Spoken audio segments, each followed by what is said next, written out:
We go ahead That and is get cool. started. Yeah, let's go ahead and kick things off. Okay. So welcome everyone. My name is Nicholas Franco, and I'm a coordinator for this group and also a research coordinator at the University of Washington. And I'm really excited about today's presentation because I think it will really help elucidate a symptom and group of symptoms that I think a lot of people struggling with long COVID have real issues with dealing with day to day in their lives and has made a really big impact in their life. So I'm really excited to hear what our guests have to say today. And I will introduce Dr. Anita Chopra, who leads our group to get things going. Thank you. And Nick, I hope we are recording this. Let's go ahead and yes. Hi, I'm Anita Chopra. I am one of the lead physicians at the University of Washington Long COVID Clinic. I'm an internist and I'm also faculty at the School of Medicine. I chair this group and I'm so honored today uh, to welcome two of our expert guests from the Department of Otolaryngology. And, the smell and taste disturbances and broadly the ENT impacts of long COVID are such an enigma and such an unknown territory that when people present to us in clinic, we often don't know what to do with them. So I'm honored to welcome Dr. Jacob Bloom and Dr. Karen Lin, who are both clinical assistant professors in the Department of Otolaryngology at the University of Washington. They are both passionate about teaching, and they are also our partners in managing long COVID patients. So please take it away, Dr. Bloom and Dr. Lin. Great. Thank you for that introduction, Dr. Chopra. I appreciate that. I'm Jacob Bloom, and this is Karen Lynn. And I think I'm starting first. So let's get started. So we'll do a quick overview of the plan for the lecture. We have some slides about more specifically geared toward anosmia and smell disturbance, but um, we'll have time for questions at the end. So just really quickly, when we talk about what we're going to talk about today, introduction, the anatomy of smell, physiology of olfaction, etiologies of olfactory loss, and obviously COVID-related olfactory loss, and then sort of a little bit about evaluation and treatments. And so as an introduction, olfactory dysfunction is very common. It affects about 5 to 15% of the general population. And obviously, it has a substantial impact on quality of life and safety, which is something that we as providers definitely need to touch on. Obviously, patients who use their sense of taste and smell for work, sommeliers or chefs, can have a significant quality of life issue and unemployment even from a loss of that sense. And obviously, which we'll talk a little bit about further, there's a lot of safety implications to not being able to smell gas leaks or rotten food. And obviously, COVID-19 was a huge sort of push in terms of public awareness and research into this etiology. And obviously, when we're talking about determining the management, we have to figure out what the underlying cause is. And that's where the provider as well as the ENT can sort of step in and help with that. And specifically, the treatments have rapidly evolved since the COVID-19 pandemic due to the increased public awareness. So I quickly thought I'd go through some definitions which help me when I'm talking to patients and also other providers. So the ability to perceive odors is olfaction. Complete loss of smell is anosmia, and decreased sense of smell is known as hyposmia. And so when I'm asking a patient in the clinic to sort of tease that apart, the main thing I ask them is, if I were to show you a plate of rotten food, would you be able to tell? And a lot of patients claim, oh, I can't smell anything. But when you sort of spring that question on them, a lot of times they say, well, I could smell that, but compared to my partner, I think I can't smell as well. And that's a big distinction, especially with the safety measures that I was referring to. So alterations or distortions is dysosmia, which is also common, especially in post-COVID smell disturbances. Phantosmia is the smell perceived like with an absence of true odor. I actually experienced this once when I was a kid. I was drinking some Fanta and I started laughing and it came out of my nose. And then for a few months after that, every time I would laugh for extended amounts of time, I started to smell that sort of fake orange smells. So I do know what that feels like. Luckily, I don't experience that anymore. So. And finally, gustation is the ability to taste. As we know, sense and taste are tied closely, and so typically these two things can be impacted together. And any sort of unpleasant, abnormal taste sensation is known as dysgeusia, which is a common consult we get, which can be caused by a multitude of other issues. So yeah, with that, I'll turn it over to Karen to tell us a little more about it. Okay, so let's talk about how smell works. So first we have odorants that kind of go up into the nose. So that's what you smell. And then these odorants bind to these receptor proteins, which are at the end of the cilia that you see in the upper portion of the nose. It also, you have these smell receptors on the turbinates. These are the little sausages in the nose. So when patients come back and they say, my ENT told me I had large sausages in my nose. They're basically talking about turbinates. They sit like this. There's 3 on each side. And then at the top to the middle and the superior, you have receptors on those areas as well as on the back of the septum. So some people who've had sinus surgery or nasal surgery may have noticed some distorted smell because they've had some operations in that area. So these cilia, they activate these neurons. They send signals into the olfactory portions of the brain, and then you get a signal, like a little roadmap of what you've been smelling. And so if you kind of look here, there's a cribriform plate. That's the little bone of the skull base where the nerve travels between the nose and into the brain. And then we'll have our next slide here. So basically the odorants bind to the factory neuroepithelium. It's a pseudostratified epithelium. So there's bipolar cells that have supporting cells, and that converges and enter the brain through this cribriform plate. So you want to be careful you don't damage the cribriform plate when you're doing surgery. And then this is kind of like a view of electron microscope view. You can see the villi coming through the bone, and that's kind of where the odorants will attach to. And next slide. This is kind of how we sense our flavors. So basically, flavors and being able to taste things is a combination of smell and taste. About 80% of your taste comes from smell. So when you're sick, you're basically have an alteration in your smell because you can't smell those products anymore, and you're really just tasting. So you can't enjoy food as well. So basically, flavors is a combination of smell and taste to be able to really appreciate food. So there's taste buds here on the tongue. So you have like 5,000 to 10,000 of them.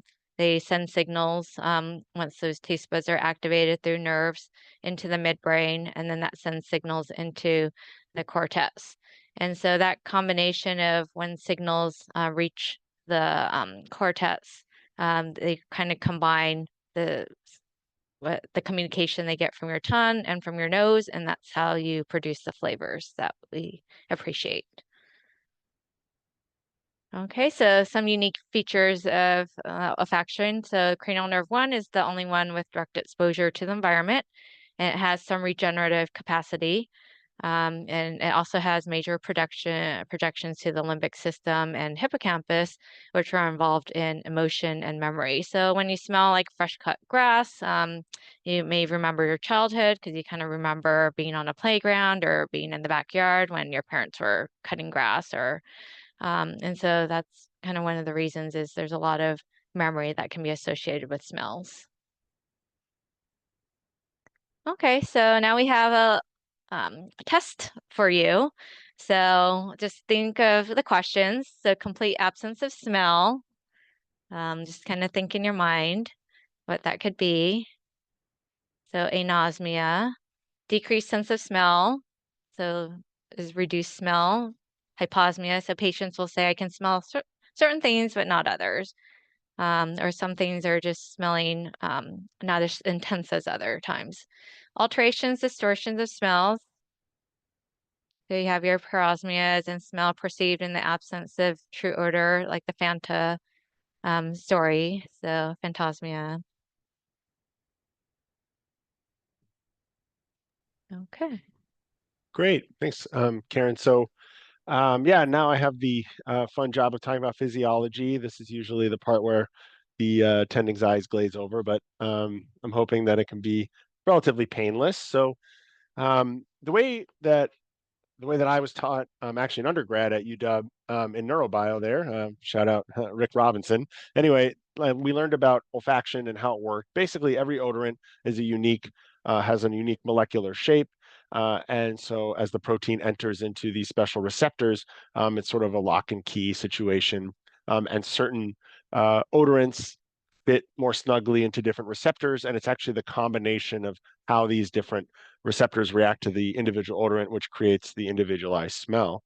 And so this receptor is, as Karen explained, is lying at the olfactory bulb, and there are G proteins that are activated. And like all G proteins, it activates the cascade down to the adenylate cyclase and then CAMP, which ultimately drives sodium and calcium down signaling, leading to depolarization of the cell. And so this is sort of the meat of the talk, which is we're talking about etiologies of olfactory loss. So the most common one is upper respiratory infection, specifically sort of post-viral upper respiratory infections. Another one is chronic rhinosinusitis, which is sort of the bread and butter of any rhinology practice. Another common one is head trauma, and then aging, very, very common.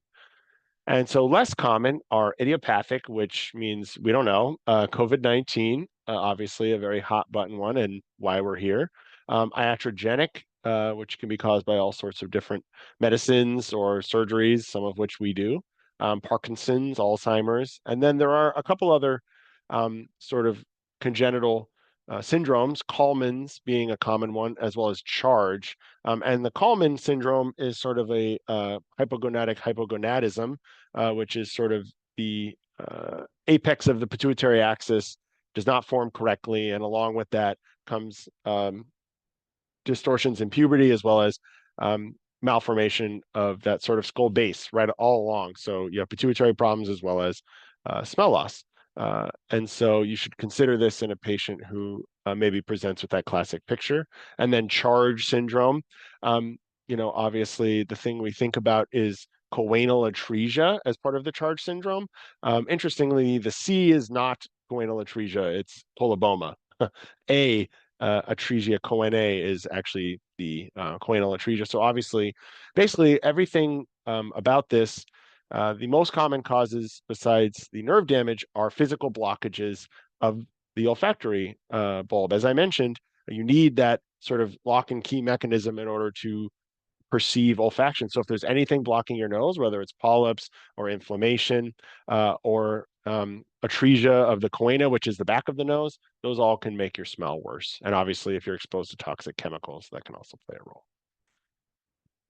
So this is the most common cause of smell loss, upper respiratory infection, and it usually happens after. The classic sort of presentation is a patient comes in with upper respiratory symptoms, or sometimes they describe it as allergies, and then suddenly they develop worsening smell loss.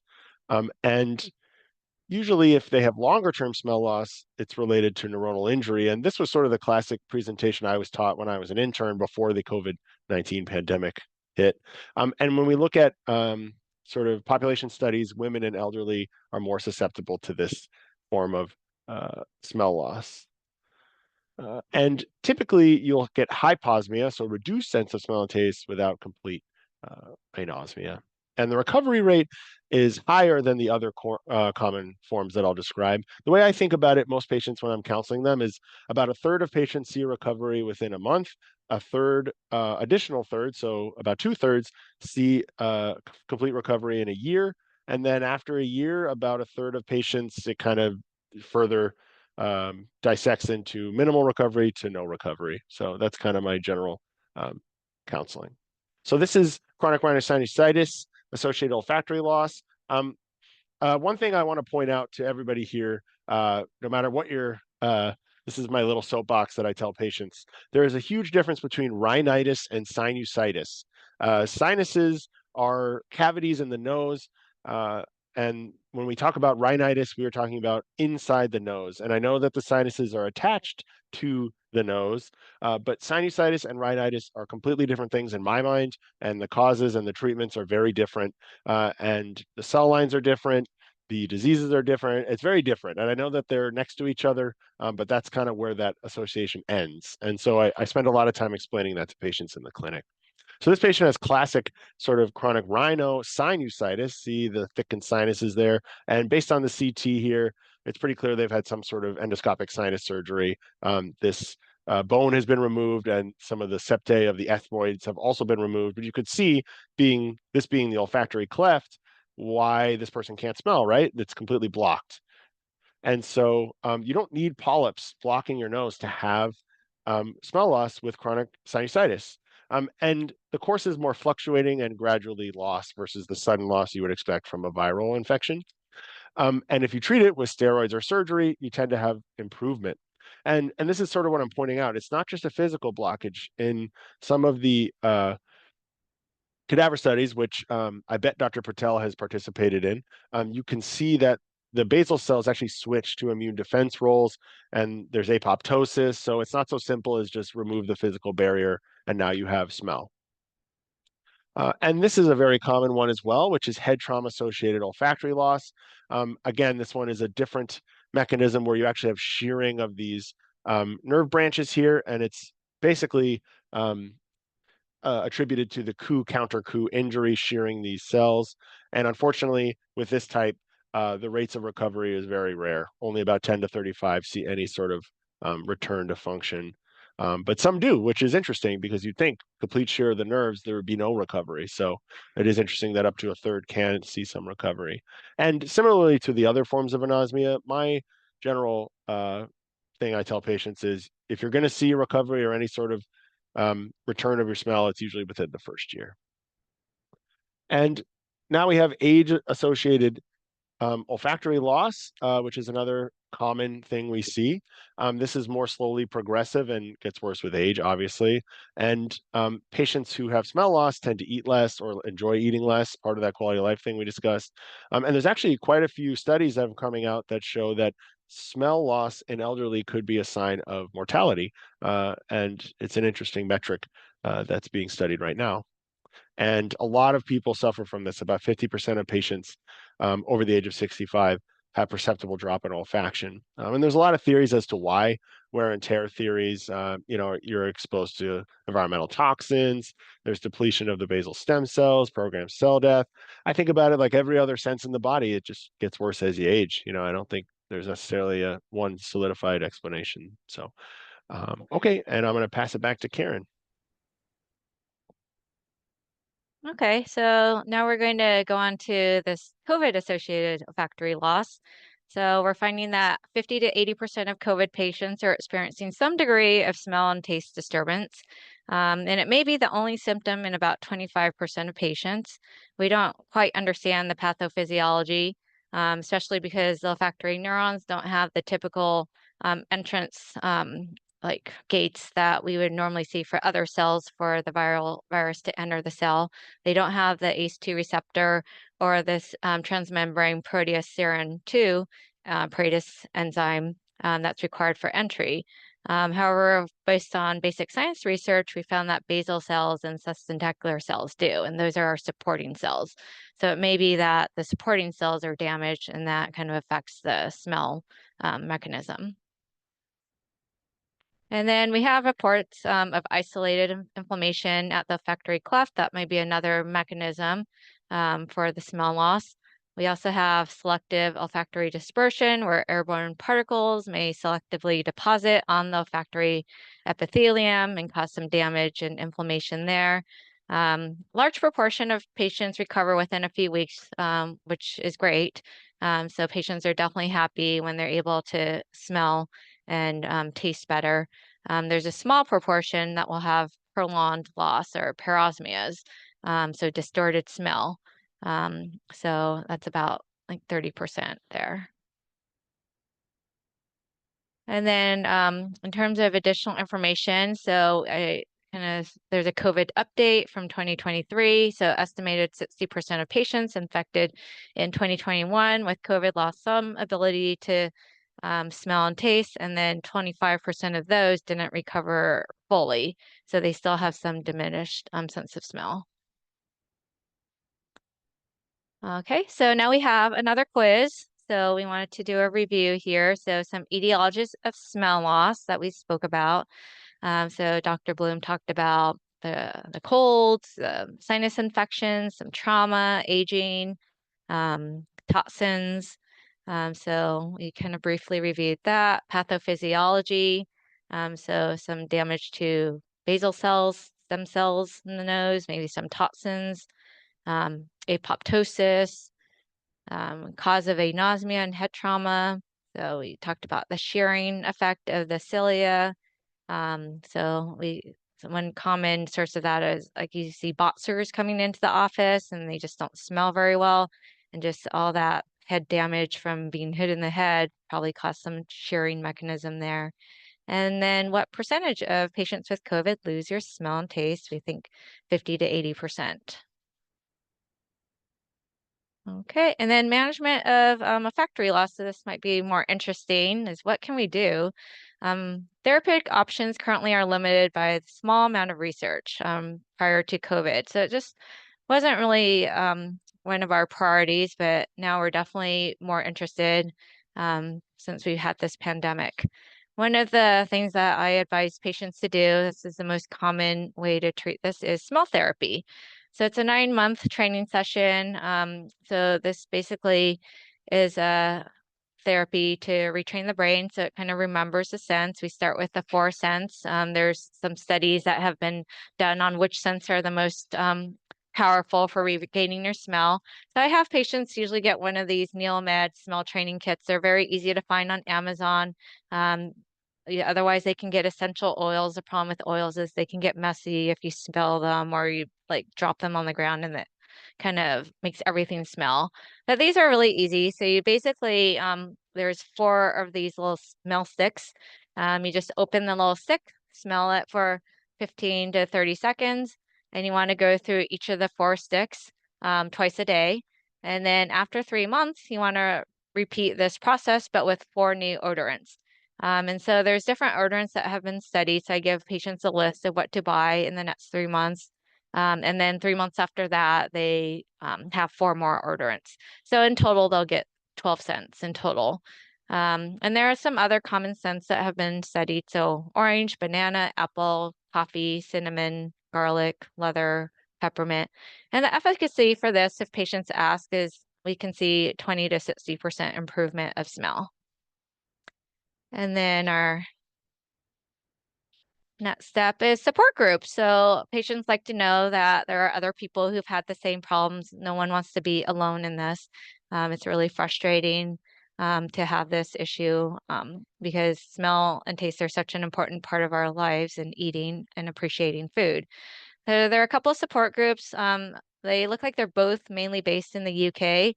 There's a 5th Sense Long COVID Smell and Taste Support and Information Hub, and also Absent. So both of these support individuals with anosmia, connect them with resources and guides on how to live healthy and safely with anosmia. Okay. All right, great. And then so in addition to the smell retraining, there's actually a few recent advances and experimental treatments involving procedural interventions. And so the first one that has been shown to have some pretty good success, but still in its infancy, is the stellate ganglion block, which the stellate ganglion is a bundle of nerves that is part of the sympathetic nervous system. It's located in sort of the inferior neck here near the clavicle. And as I'm assuming most people here know, the sympathetic nervous system and the sort of superior sympathetic chain control pain, sweating, vasodilation, constriction, pupillary dilation, as well as other functions of the head and neck. And so you can block it with a local anesthetic, and the sort of supposed mechanism is a regional autonomic nervous system reboot. And so they did a case series, a proof of concept, 2 long COVID patients who noted drastic improvement in their anosmia and dysgeusia with restoration, even at 60 days with a single procedure of the nerve block. So this is sort of a schematic detailing the procedure. A spinal needle is inserted using anatomical landmarks. And what we're looking for is going between the common carotid and the subclavian and the vertebral. That's where the stellate ganglion lives. To be honest, I'd be a little nervous poking a needle in there, but you know, it is effective, and I'm sure with an ultrasound, you know, especially someone who's well trained, maybe in regional anesthesia, could very easily find that area. So, and so this was another study that they did, 20 participants. 10 gained at least slight subjective improvement in their smell, and 11 actually had clinically meaningful improvement in smell identification using the UPSIT, which this is a copy of here. This is a real patient's UPSIT, and we'll go a little bit into it later, but I thought I would just show you, similar to what Karen just showed. So basically, it's a scratch and sniff sticker, and then the patient chooses a multiple choice. And then at the end, they select their answer, and there's 40 questions, smells, and basically the provider reviews the answers, and it can give you an objective measure of if they have slight smell loss, complete anosmia, normal smell, or even it can expose malingering as well. So it's a pretty good validated study if you want to quantify someone's smell loss. And sequential stellate ganglion blocks have been known to help certain patients. And, you know, there still needs to be a lot of research, and there's no placebo-controlled trial. But that being said, a lot of these patients are desperate, and I think it's a pretty safe option if they're willing to try. So. And then another really popular one that's talked about at ENT meetings is the injection of platelet-rich plasma, which is a form of plasma that's spun down from the patient's blood, and then you're injecting growth factors directly into that olfactory cleft. And so you do 3 treatments every 2 weeks. You inject it into the nasal cavity. This is just sort of a schematic showing how the platelet-rich plasma is obtained, centrifuged, and then you obtain those growth factors from this much of the blood. And this is just a study which was used to sort of prove that the concept could work. 26 participants said they're 12.5 times more likely to improve than patients who were just injected with non-platelet-rich plasma injections. And even after 3 months, more than half of those patients had shown a clinically significant improvement compared to only 8.3, which is basically if you do nothing. And this is that study. And so there is pretty promising data that platelet-rich plasma injections in the olfactory cleft may be a good answer for some patients. Again, there are some procedural risks to it, but overall pretty safe. And again, for patients who have kind of lost hope, it might be a viable option for them. And then this is something that I've never actually seen done, but I included it because a lot of times patients come to the clinic, to our clinic. I'm sure they come to your clinic asking about different treatments that they've read about online or on TikTok. And so I always like to be aware of these trends. This is nasal saline irrigation plus theophylline for olfactory dysfunction. And this is the study. Essentially, there is not a significant clinical benefit. It's inconclusive. So again, theophylline, relatively safe, you know, obviously with certain reservations with comorbidities, but worth a try as long as the patient understands that, you know, we're sort of reaching with this one. So, and this is that paper. So quickly to review, what's the most common type of olfactory loss? And what percentage of adults ages 65 to 80 describe some degree of olfactory loss? And finally, the mechanism of action of the olfactory loss is done by direct injury to the olfactory nerve, true or false. So I'm not going to pimp anybody on here, but we'll just give you a second to think about the answers, and then I can give them to you. Let's start with the first one. The most common type is infection, upper respiratory infection. And what percentage? it can be as high as 75%, but usually about 50% of patients will describe some degree of olfactory loss. And finally, this is false. This is false because the olfactory nerves do not possess the correct receptor for entrance of the virus. And so there has to be another mechanism. And the thought is that it actually attacks the support cells, which, sort of the glial cells that live alongside the olfactory nerve. So. All right, great. Thank you. So let's start with what do we do when we see patients? So the most important is to get a detailed history. So this will really narrow down the diagnosis and prognosis for return of smell. So we want to look at the onset. Was it sudden? Was it gradual? Is it off and on? Intermittent? For sudden loss of smell, we think of trauma. Or a cold, so where someone just gets sick, they get a cold and everything gets swollen. Gradual, we start to look at neurodegenerative type of causes like Alzheimer's, and then intermittent. So we looked at chronic rhinosinusitis, so patients will lose their smell like with each infection, or they'll kind of know off and on, maybe the polyps in their nose shrink and swell, and then when they swell up, they lose their smell. Circumstances, so what happened when they lost their smell? Was there a cold, trauma, COVID? Some of the chronic rhinosinusitis symptoms, history. So how often do they get infections? Are they getting headaches? Loss of smell with nasal obstruction, and then take a good neurologic history. Are there any vision changes, diplopia, motor or sensory dysfunctions? After that, you also want to take a medication history. So this is part of the normal intake on a patient form. So some medications that can cause loss of smell, there's antibiotics, blood pressure medicines, thyroid medications. So we want to take a look at the history there. Also ask about surgical history. Have they had sinus surgery or rhinoplasty or septoplasty? So there's different terms for all these, and patients may not know, well, deviated septum surgery is the same as septoplasty. So we have to kind of add, sometimes ask more questions. Take a social history for occupation. Were they exposed to certain toxins that could be causing smell loss, or if there's any drug use, like cocaine use, that can cause some scar tissue in the nose.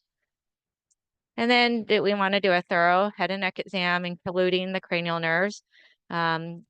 For the olfactory testing, we don't want to disturb any of the anatomy. So if we're going to do olfactory testing, we usually have patients like take home the upset test, and they can do it at home when everything's calmed down from our anesthetic and decongestants. For endoscopy, we want to look at the nasal airway, look for any structural causes, any polyps, anything blocking the nasal airway, preventing odorants from heading into the olfactory clefts, and look for any polyps, edema, infection, scar tissue, neoplasms, any growths. And then olfactory testing. So this is an important part of a thorough examination. It can be a reassuring if function remains and to identify malignors. So you don't always have to do the testing. Like some people can tell you they've lost their smell, and then we can always wait to see if it improves. But if patients are curious, like what degree of smell have they lost, or we're not really sure they actually have a loss of smell, then we can do different types of tests. So sniff and sticks. So basically these are pens that you start from. So there's like number 1 on the left, and it goes down to 16 on the right. And you basically start with a low concentration pens and go up to the top until you can smell something. And then you want to kind of go back and forth until you hit the threshold and identify how bad your smell is. I haven't seen this used as much as the upset test, which is what we use in our office. So for that test, we have these packets. You basically go home with an envelope of like a few of these little scratch and sniff tests. You use a pen, scratch it gently. You don't want to go through the whole page. It activates little beads of odors. There's 40 items, and you can choose from 4 of the answers to see what's correct, and then there's a grading sheet. The problem with this is it's culture specific, so it's basically meant for like European and Americans. Not everyone knows what pizza smells like, which is why the previous sniff and sticks might be a little bit better if there's some cultures that don't know what these things smell like. And then we have imaging studies that we can rule out intracranial masses or any lesions. Sometimes we do it for medical legal reasons, but it's not always needed, especially if the history is very clear. If someone says, it definitely started after a cold, it may not always be necessary to do imaging.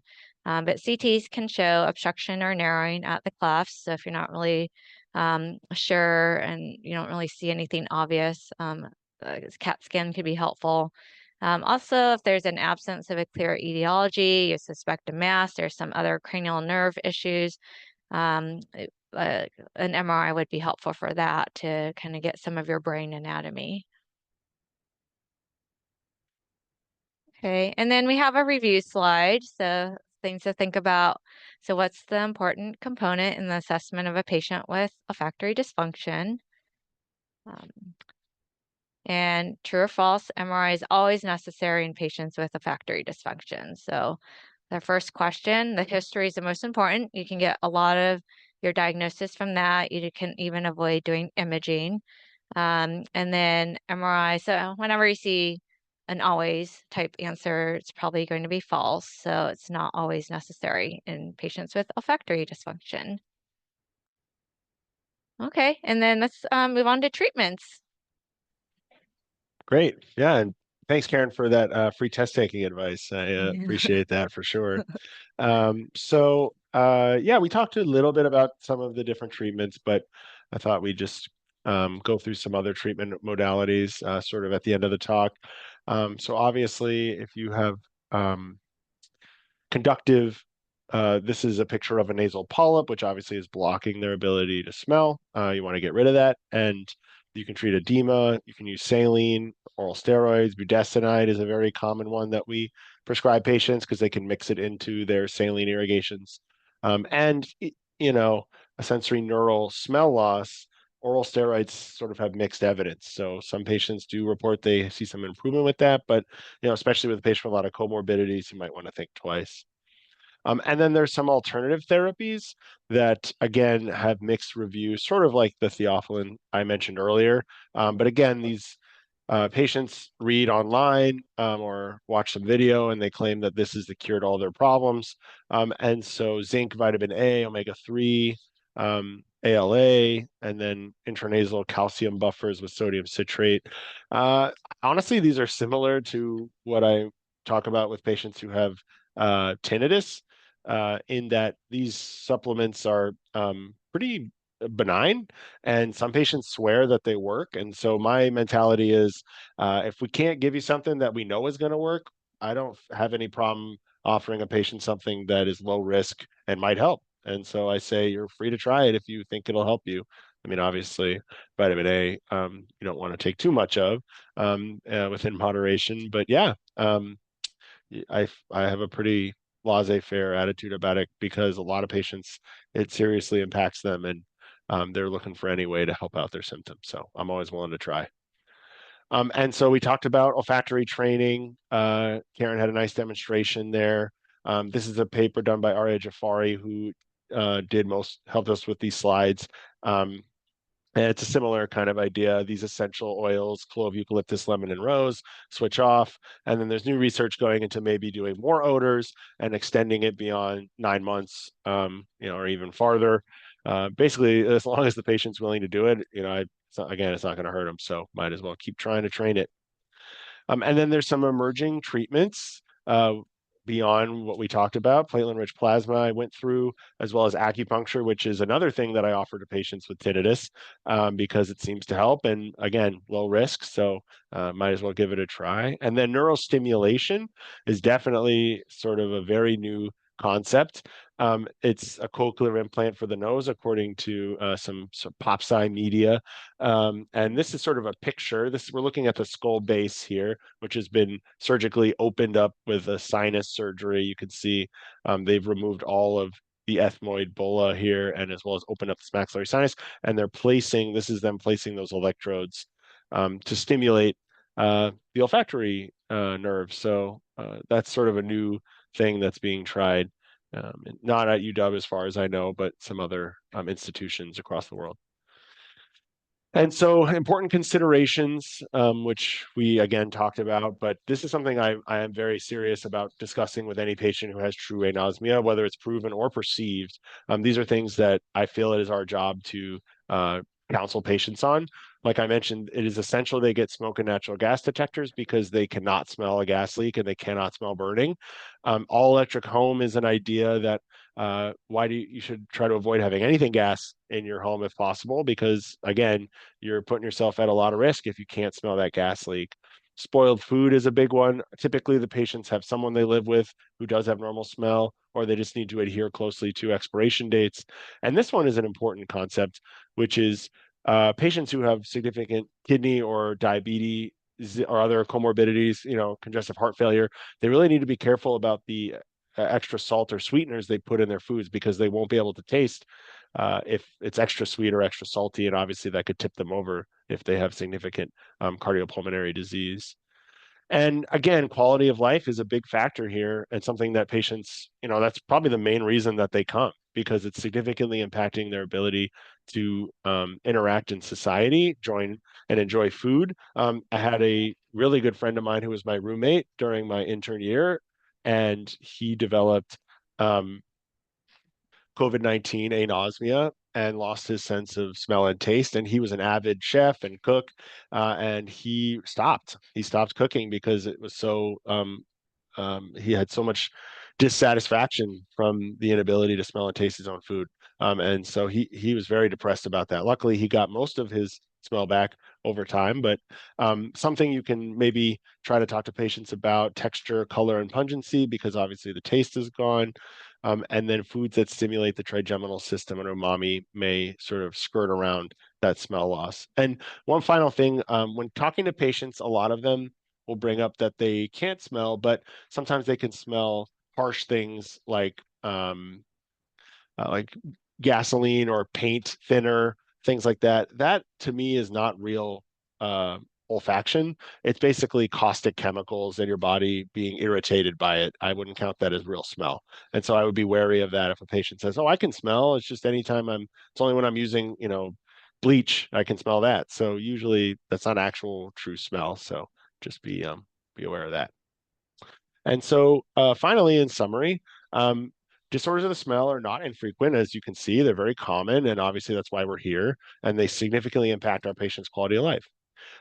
And the olfactory receptor neurons are fascinating, that they're unique and that they're directly connected to the brain, as well as the outside world, unlike the eyes and the ears. And they can regenerate, unlike those hair cells that lie in the cochlea, and can sometimes grow and change throughout the life of an organism. There are multiple etiologies that we need to rule out when we're obtaining history from a patient, and it may be able to give us a hint as to how we can treat it.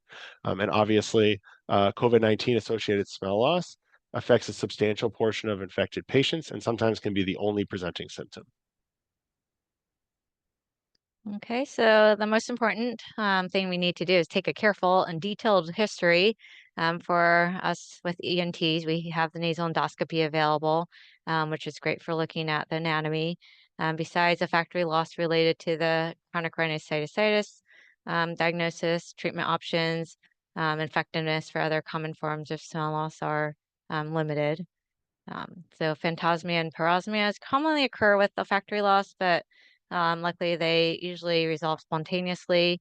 And then physicians, like Dr. Bloom said, who are evaluating patients with smell disorders should discuss hazards associated with smell loss and potential dietary effects.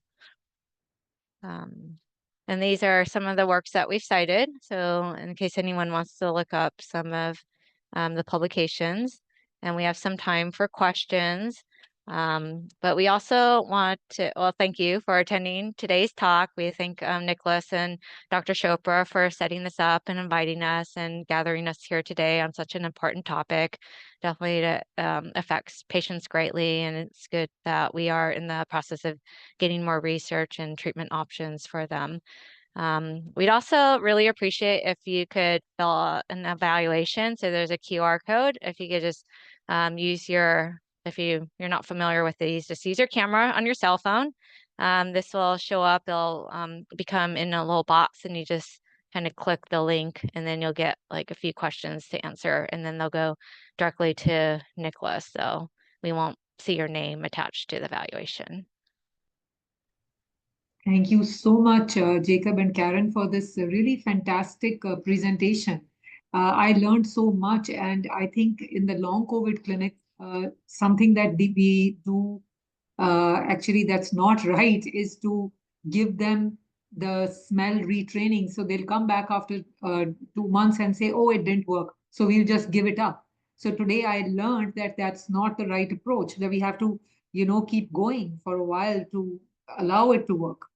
That was one thing. And the other fascinating thing I learned was the platelet-rich plasma. I did not know that this existed, this treatment possibility existed. So I think there's a lot of learning, and I really liked that you explained the pathophysiology behind it, why it happens, and how you work it up, leading on to how you treat it. So just really fantastic presentation. Thank you very much. And we welcome any questions from the audience. And I know that Hector had a comment where he said that preliminary data of longer course of Paxlovid improved olfactory disorder. So at Stanford, they have given longer courses of Paxlovid. We have not done that here so far, but that is one comment from Hector. But if you guys have any questions, please go ahead and ask those. This is the most, one of the most challenging, phenotypes that we see in long COVID.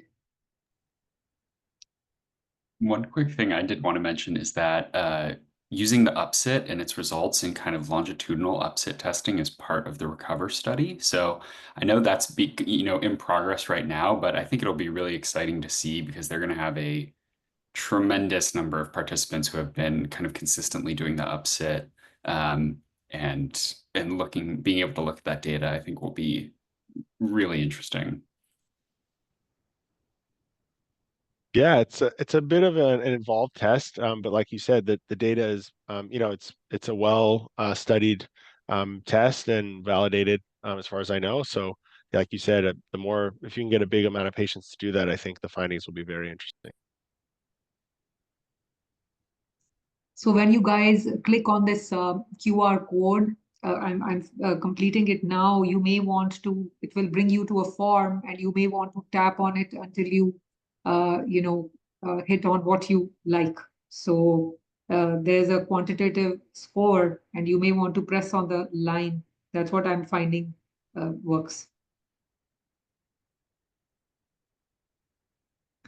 I did have one other question, actually, and that was when we were doing really early kind of literature review, just kind of first looking at long COVID, we saw some very sparse reports of kind of prolonged anosmia from folks recovering from usually severe influenza. And I'm just wondering if this is something that affects other viral illnesses. In addition, it seems like it's not specifically to COVID, but SARS-CoV-2 for whatever reason has been especially impactful. Yeah, that's a great question. And I sort of briefly alluded to it, before COVID, we didn't really know what viruses cause this sort of post-viral illness. And it's very common for patients who come for anosmia.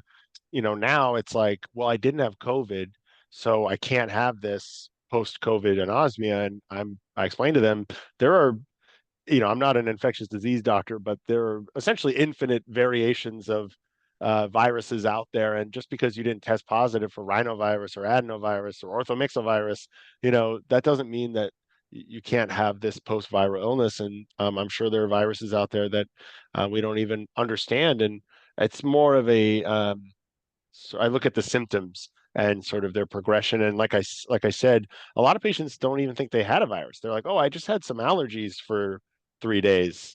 And that's, as a person who treats allergies too, that's not typical for an allergy, seasonal allergy. So, yes, the answer is yes, that there's a lot of studies into different viruses. It's just that COVID is by far the most famous anosmia causing virus out there. Great, thanks. I don't see any other questions in the chat, but I welcome folks to please fill out the evaluation, and then please send us any questions if you have, or if you think of them later on, and we can always have Dr. Bloom and Dr. Lin fill those out, or send us the replies to those. But thank you very much for both of you for your time and just for this detailed and excellent presentation, and an opportunity for us to learn. So thank you very, very much. Yeah, thanks for having us. And I actually put my email in the chat there. I didn't want to speak for Karen, so. Oh yeah. But yeah, if anyone has any other questions or comments or wants to see anosmia workup in action, I'm sure we'd be happy to have you at the Northwest Clinic. So come on by. Okay. Yeah. Thank you for joining, everyone. Thank you.